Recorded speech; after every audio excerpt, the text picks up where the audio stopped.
पहली बनी है जो सिर्फ अपने इर्द गिर्द विकास करती है, उस विकास को उसके कान से, उसके नाक से छीन करके सलेमपुर के संसदीय क्षेत्र में लाकर हवाली मित्रों मैं आपसे चाहता हूं। अब हमारे मित्र अभिनव जी हैं जो आए हुए हैं दिल्ली से, मैं नाम भूल गया था, उन्होंने कुछ बात किया। आदरणीय संतोष विक्रम जी जो किसान नेता है, उन्होंने भी बात किया। मित्रों, हमें मोहम्मद रफी की एक कविता याद आती है जो सलेमपुर के टाउन एरिया में सुदर्शन हजाम अक्सर गाया करता था और टोपी लगा करके बढ़िया कपड़ा साफ सुथरा पहन करके सबके हाथ में सेंट लगाता था और कहता था, दिल कहे रुक जा रे रुक जा, यहीं पे कहीं जो बात है यहाँ पे कहीं पे नहीं। मित्रों, वो मेरे दिल में एकदम बिल्कुल धसी हुई है, इसलिए मैं सलेमपुर में आया हूँ। मैं गांव कैरानी से चला था, किसान परिवार में पैदा हुआ और दिल्ली जाकर के जो हमने अपनी व्यवस्था बनाई, यदि ईश्वर और खुदा को मंजूर न होता तो वो व्यवस्था नहीं बन पाती। यदि शरीर से सलेमपुर को कुछ होना है तो भी ईश्वर को मंजूर है, व्यवस्था को मंजूर है। इसलिए मैं इस धरती पर आज कदम रख करके आपके बीच में बात कर रहा हूं। मित्रों, आप हमारे लिए जिस तरह से लगे हुए हैं, हम उससे इतना गदगद है मित्रों कि आपको बारंबार इस बात के लिए साधुवाद और धन्यवाद देना चाहते हैं कि आपने हमारे मनोबल को इतना ऊंचा कर दिया है कि अब कोई भी ताकत हमको इस रास्ते से भटका नहीं सकता, डिगा नहीं सकता, हटा नहीं सकता। अब हमने अपनी कार्यक्रम की और अपनी योजना की बात बताता हूं जो सलेमपुर में हमने कल घोषित किया है। हमने चयनित किया है पांचों विधानसभा के 5 गांव जो आदरणीय उग्रसेन सिंह के टाइम से, क्योंकि मुलायम सिंह के गुरु थे अर्जुन सिंह भदौरिया, जिसको डॉक्टर भैया कमांडर साहब कहते थे। जब इस प्रदेश में गोविंद बल्लभ पंत की सरकार थी और नहरों में जो है पानी का जो रेट बढ़ाया, तो उस रेट के खिलाफ लोहिया जी ने नारा दिया। आदरणीय उदय बहादुर सिंह जी इससे वाकिफ है। और उस नारा के बाद अर्जुन सिंह कमांडर को नेतृत्व मिला उत्तर प्रदेश में, उनका हाथ पकड़ करके आज मुलायम सिंह जी नेता बने, इतने बड़े नेता बने, उनके संघर्ष को सलाम करते हैं। और उग्रसेन सिंह जी इस सलेमपुर और बलिया के धरती पे सबसे बड़े समाजवादी योद्धा थे। उनका उंगली पकड़कर हरिकेवल जी नेता बने और हरिकेवल जी का उंगली पकड़कर आपका यह बेटा आज नेता बना है। मित्रों, ये कहना चाहते हैं, हमने तय किया है कि हर विधानसभा के 5 गांव में जो भी उग्रसेन सिंह और हरिकेवल जी के टाइम का कार्यकर्ता है, किसी भी जाति धर्म बिरादरी का है, हम उसके घर जाएंगे और पूरे गांव को बिटोर करके उनके साथ भोजन भात करेंगे, उनकी बात तसल्ली से सुनेंगे और अपनी बात को रखेंगे और दूसरे दिन वहां से प्रस्थान करेंगे। और जहां भी ये कार्यक्रम होगा वहां के स्थानीय पत्रकार प्रतिनिधियों को भी मेरा सादर आमंत्रण उनको मिलेगा कि वो आए, गांव की दशा को समझे। और मेरा आज आपसे वादा है कि वह 25 गांव मेरे जीवन के ऐतिहासिक गांव होंगे, मेरे जीवन के ऐतिहासिक गांव होंगे। सबसे पहले वहां सड़क, नाली और ग्राम पंचायत भवन बनवाना। मैं आज ही यहाँ पर करके कहता हूँ कि वो 25 गांव जहाँ जाऊंगा, जब भी मैं किसी सत्ता या पद पे आया तो गांव में सड़क और नाली, ग्राम पंचायत भवन बनवाने का मैं सबसे पहला काम करूंगा। मित्र,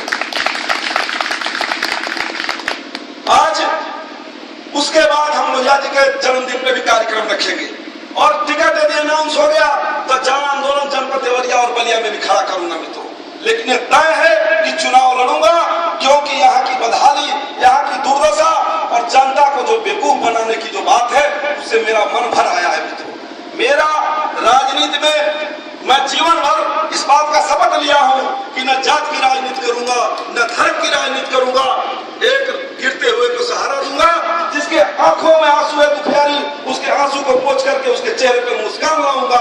इतना मैं कहना चाहता हूं।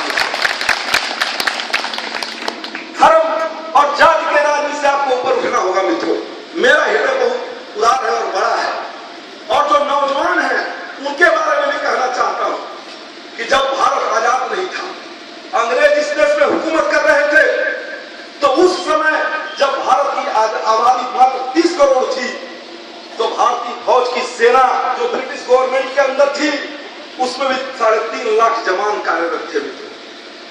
और द्वितीय विश्व युद्ध में 87,000 लोग मारे गए थे, जो 1839 से लेकर के 1845 तक चला था। अंग्रेज जो है उसमें यूरोपियन कंट्री बिल्कुल बिल्कुल छटपटा गई थी, क्योंकि 7 करोड़ जनता मारी गई थी। और आज भारतीय फौज की स्थिति क्या है मित्रों? मात्र तीनों फौज को मिला दिया जाए तो 1 अरब 25 करोड़ की आबादी में मात्र जो है 12 से 13 करोड़ की हमारी रोजगार नौजवानों को मिला है। अंग्रेजों ने 1850 में रेल शुरू किया था। उस जमाने में जब भारत छोड़ करके वो गए थे तो 6 लाख हमारे भारतीय रेल में जो है भारत के लोग काम करते थे। आज 9 लाख था, उसको भी घटाने का काम किया जा रहा है। क्यों किया जा रहा है? क्योंकि जो सत्ता में लोहिया के नाम पे बैठते हैं वो इतना अपने को मजबूत कर लेते हैं, इतना मजबूत कर लेते हैं कि कई देशों में वो कई देश का मालिक स्वयं बन सकते हैं मित्रों। यदि वो मैं बात अभी नहीं कहना चाहता हूं, उन बातों को मैं बाद में प्रकाश डालूंगा। हमारा जो संसदीय क्षेत्र है इसमें कम से कम 4 देश पैदा हो जाते हैं, लेकिन हमारे संसदीय क्षेत्र के पास है क्या जिस पर आप नाच कर सके, जिस पर आप गर्व कर सके? तो मुझे याद है बेलथरा रोड के सबसे वरिष्ठ पत्रकार आदरणीय कमकर साहब जो उग्रसेन जी का इंटरव्यू लिए थे, जब उन्होंने सवाल हमसे पूछा तो मैंने कहा आप मेरे श्रेष्ठ हैं, आप मेरे से बड़े हैं, आप बताइए कि किस चीज पर यहाँ पे नाच किया जा सकता है। तो कह रहे हैं कि यहाँ पे सिर्फ नाच किया जा सकता है नेताओं द्वारा धूर्त बनाने की कला में, और यहाँ पे कुछ है नहीं मित्रों। तो मैंने इस मामले में बहुत गंभीरता से सोचा और मैंने प्रण किया कि स्पष्ट इनकार बेहतर है किसी को बेवकूफ और इधर उधर भटकाने से। आप यदि कर सकते हैं कोई काम तो साफ कह दीजिए कि कर सकते हैं, नहीं कर सकते हैं तो मना कर दीजिए नहीं कर सकते हैं। लेकिन ऐसा न हो कि जिस साथी को आप अपने पीछे पीछे घुमा रहे हैं कल उसको जो है अपने समय पर पछतावा हो मित्रों, अपने समय पर पछतावा हो। तो हमने इस बात के लिए भी अपने मन में और अपने जीवन में प्रण कर लिया है। अब जो मेरा अभियान है, जो भी साथी अपने आप पहले मेरा कार्यक्रम आयोजित करना चाहते हैं हमारे साथियों को बता देंगे।